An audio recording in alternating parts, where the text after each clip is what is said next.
उत्थान किया है, तो क्या मानते हैं कि सिर्फ कागजों में हुआ है उत्थान? भाई किसानों का आय दोगुनी यदि करने तो एक तरफ कृषि लागत बढ़ते जा रहा है, क्योंकि डीजल पेट्रोल और रासायनिक खाद के भाव बढ़े हैं, तो इसका मतलब ये है कि लागत में वृद्धि हो गई।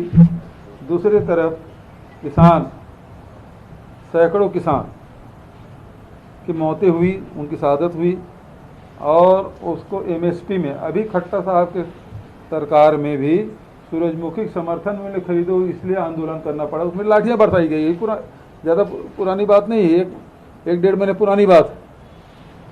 तो यदि किसान को एमएसपी में रेट नहीं मिल रहा है तो आय दोगुनी कैसे हो गई? केवल 6,000 रुपया देने से अब तो जो पहले दे दिए थे अब उसकी वसूली शुरू कर दिए हैं लोग, उसको नोटिस भेज दिए पैसा जमा करो। तो ये स्थिति आय दुगनी कहाँ से हो गई? और दूसरा सवाल कौन सा था? अनुसूचित जनजाति की बात।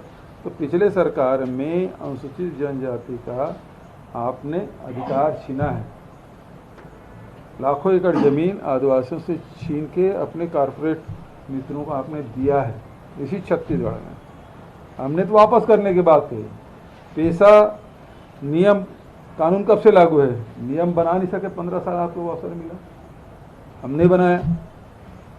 वनाधिकार, सामुदायिक वनाधिकार का एक पट्टा नहीं दिए, हमने 4,000 सामुदायिक वनाधिकार का पट्टा दिया और 18 लाख हेक्टेयर जमीन हमने दी।